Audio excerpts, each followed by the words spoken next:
팔아요. 이 CDS의 이제 중고 자산이 이제 모기지 에셋이었던 거고, MBS는 모기지 백 시큐리티입니다. 그 다음에 도관을 만들어서 시니어, 메자닌, 주니어, 에쿼티, 트란시에로 그 돈이 흘러가게 만듭니다. 그래서 이 투자자들로부터 돈을 자금 조달을 해가지고 그 돈을 국채에 투자를 하고, 동시에 CDS를 팔면 이 SPC는, SPV는 마치 회사채를 갖고 있는 것과 똑같은 그런 그 결과가 되는 거죠. 그리고 그 수익률은 다시 일로 전달이 되고, 이 국채 수익률과 CDS를 팔았을 때 들어오는 프리미엄은 이 사람들한테 수익률로 이 도관을 통해서 전달이 되죠. 전달을 할 때 누구부터 들어오는 돈은 일단 누구의 욕구부터 채워져요? 시니어 욕구부터 시니어 트란시에 투자자 욕구부터 채워지고, 그래도 돈이 나오면 메자니, 돈이 나오면 주니어, 에쿼티로 이렇게 흘러가는 거죠. 네? 그런 의미에서는 CDO랑 같은 구조를 갖고 있어요.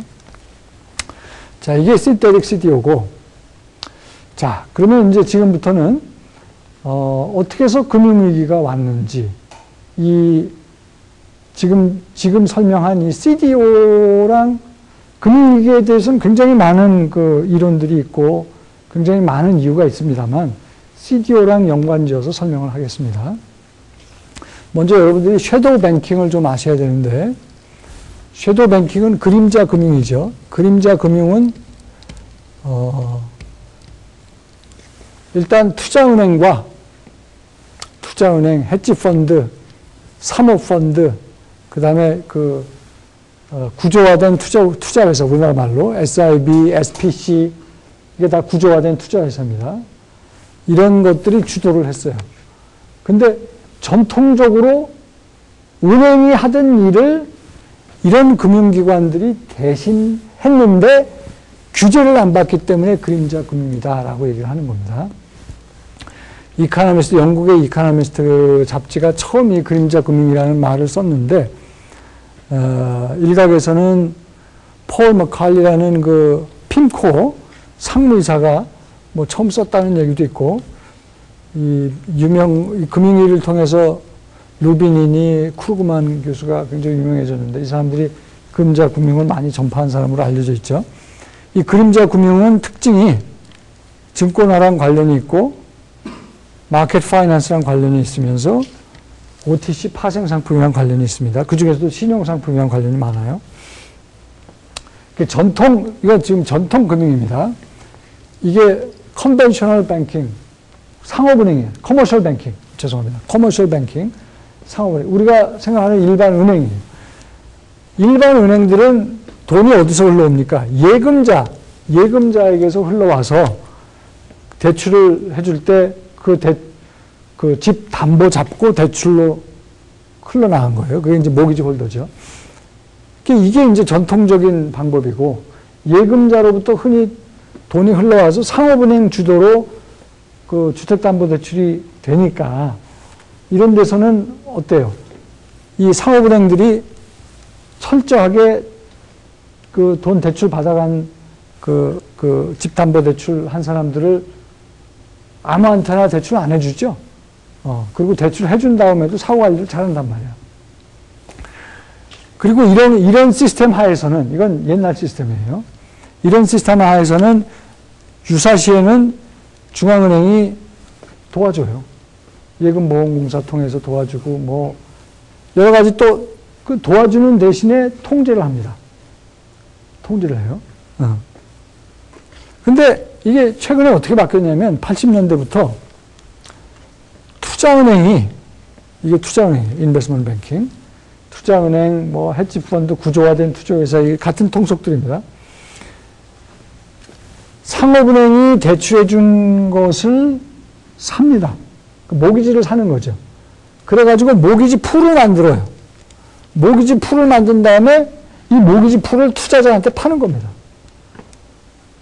그러면 이 모기지 풀로부터 만들어지는 증권을 투자자들이 사는 거기 때문에, 옛날에는 담보대출 해준 돈이 예금자로부터 들어왔는데, 이제는 어때요? 담보대출해준 돈이 상호은행은 투자은행에 그냥 파니까 팔면 결국 투자은행들이 이거를 쫙 포장을 해가지고 투자자한테 파니까 돈이 투자자로부터 흘러 들어옵니다. 그게 마켓 파이낸스예요. 옛날에는 뱅크 파이낸스에서는 예금자로부터 돈이 흘러왔어요. 근데 이제는 이거를 투자은행이 탁 포장을 한 다음에 여러 투자자한테 파니까 돈이 이제 누구한테서 들어온다? 투자자로부터 들어와요. 투자자로부터 들어오고 상업은행들은 어때요? 일단 팔아먹기가 쉬우니까 팔면 자기는 끝이야. 자기 역할은 끝이야. 이 사람들은 오리지네이터라고 하는데 저축은행도 있고 상업은행도 있고 이 사람들은 일단 아무한테나 대출해 준 다음에 그 모기지를 팔아내미는 거예요. 그럼 자기 역할은 거기서 수수료 받고 팔고 이익 챙기고 그 다음에 서비스해 주는 사람 따로 있고 투자은행들은 그걸 받아가지고 포장해갖고 조금 더 비싼 값에 팔아먹죠. 근데 이 투자은행이나 여기에 또 빌붙은 무슨 헤지펀드, 스트럭처 구조화된 투자에서 이런 데들은 규제를 안 받습니다. 규제를 안 받아요. 그러니까 다양한 상품들이 여기서 개발이 됩니다. 그리고 전국적으로는 시장에서 자금 조달이 되는 거예요. 예금자로부터 자금 조달이 되는 게 아니라. 오케이? 그래서 이게 마켓 파이낸스고 그 과정에서 아주 복잡한 파생 상품들이 개발이 되고, 오케이?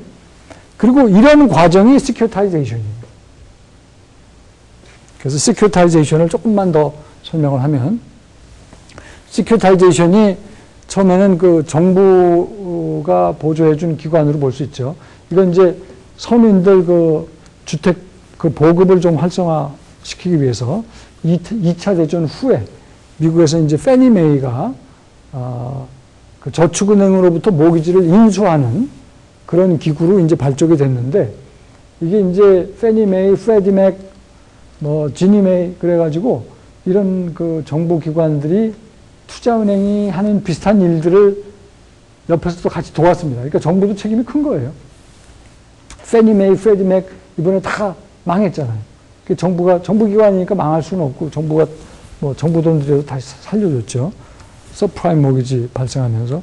그러면서 하여튼 80년대부터 이런 그 시큐리타이제이션이 본격화되기 시작했는데 처음에는 이게 뭐 그 서민들 그 주택 보급 활성화에 도움이 되고 그러니까 이런 증권화가 좋기만 한 건 줄 알았어요.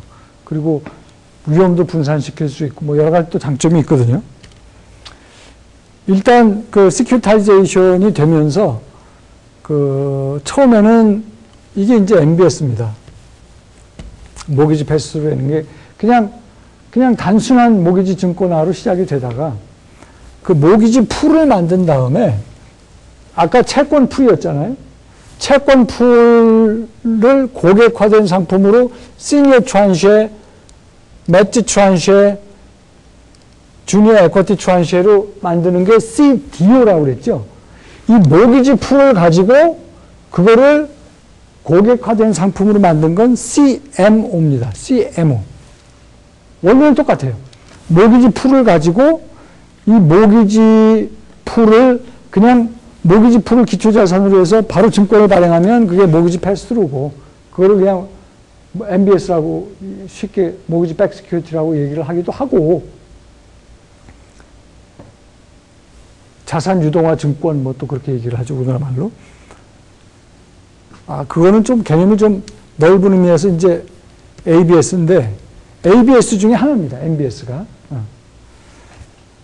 그거를 보다 고객화된 상품으로 만든 게 아까 CDO라고 배웠잖아요. 똑같은 개념으로 그건 채권 풀해서 고객화된 상품을 만든 게 그 CDO라면 모기지 풀을 가지고 고객화된 상품을 만들면 그게 CMO입니다. 아시겠죠?